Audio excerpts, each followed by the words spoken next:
আসসালামু আলাইকুম। কেমন আছেন সবাই? নিশ্চয়ই ভালো আছেন। আলহামদুলিল্লাহ, আমিও ভালো আছি। তুলিস কিচেন থেকে সবাইকে স্বাগত জানাচ্ছি আমার আজকের রেসিপি দেখার জন্য। আমি আজকে আপনাদেরকে দেখাবো খুব সহজেই ঘরে বসে কিভাবে বুন্দিয়া তৈরি করা যায়। চলেন দেখে নেওয়া যাক। বুন্দিয়া বানাতে আমাদের লাগবে বেসন। আমি আজকে 1 কাপ বেসনের বুন্দিয়া বানিয়ে দেখাবো। আমি এখানে 1 কাপ বেসন একটি চালনি দিয়ে ঢেলে দিয়েছি এবং এটা আমি খুব ভালোভাবে চেলে নেব। আমার বেসন চালা হয়ে গিয়েছে। এবার আমি একটি বেসনের ব্যাটার তৈরি করে নেব। তার জন্য আমার লাগবে পানি।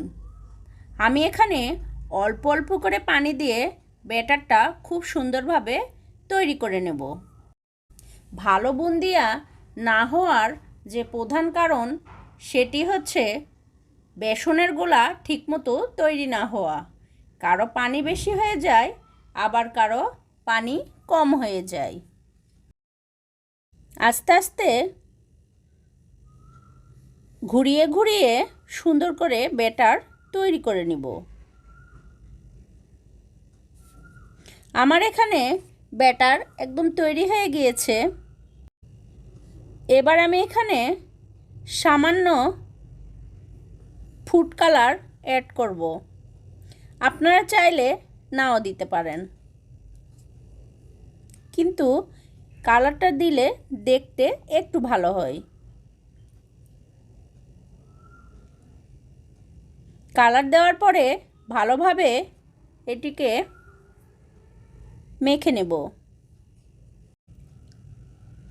আমার বেসনের গুলো একদম রেডি হয়ে গিয়েছে। এটাকে আমি 10 মিনিটের জন্য রেখে দেব। এবার আমি বুন্দিয়া ভেজে দেখাবো। আমি একটি ফ্রাই প্যানে তেল দিয়ে দিয়েছি। তেল গরম হওয়া পর্যন্ত অপেক্ষা করব। একটি ছিদ্রযুক্ত চামিচ ব্যবহার করব। আমি এখন এই চামিচের মধ্যে আস্তে আস্তে বেসনের গোলা ঢেলে দেব। দেখেন কত সুন্দর হয়ে পড়ছে। আমি এগুলো ব্রাউন কালার করে ভেজে নেব।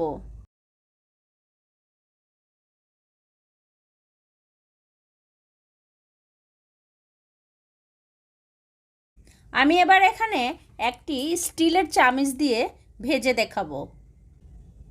আমার আগের চামিচের থেকে এই স্টিলের চামিচ দিয়ে বুন্দিয়াগুলো খুব সুন্দর হয়েছে। দেখেন কত সুন্দর হয়েছে। এগুলো আমি ব্রাউন কালার করে ভেজে উঠিয়ে নেব।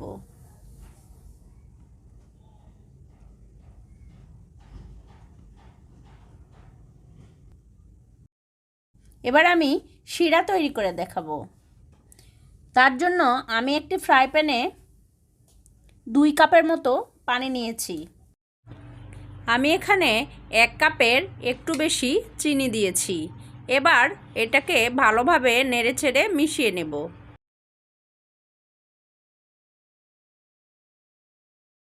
আমি এখানে 1 টুকরো লেবু চিপিয়ে দিব।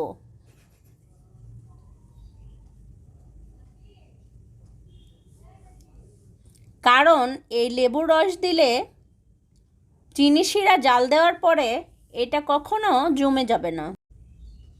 এবার ফ্লেভারের জন্য আমি এখানে দিব 1 চামচ পরিমাণ ঘি, আর দিব 1 চামচ গোলাপ জল।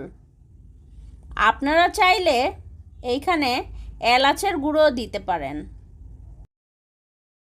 অপেক্ষা করব চিনির শিরাটা ঘন হয়ে আসা পর্যন্ত। আপনারা এটা চামিচ দিয়ে নেড়ে দেখলেই বুঝতে পারবেন কতটা ঘন হয়েছে। আমার চিনি শিরা প্রায় রেডি হয়ে গিয়েছে। এবার আমি এখানে বুন্দিয়াগুলো ঢেলে দিব। এখানে একটা কথা বলে নেই, বুন্দিয়া মানুষ 2 ধরনের পছন্দ করে। একটা একটু নরম, আর একটা একটু শক্ত। আমি আজকে নরম বুন্দিয়া বানিয়ে দেখাবো। এ কারণে আমি এখানে চিনির শিরাতে বলক ওঠা অবস্থায় বুন্দিয়াগুলো ঢেলে দিয়েছি।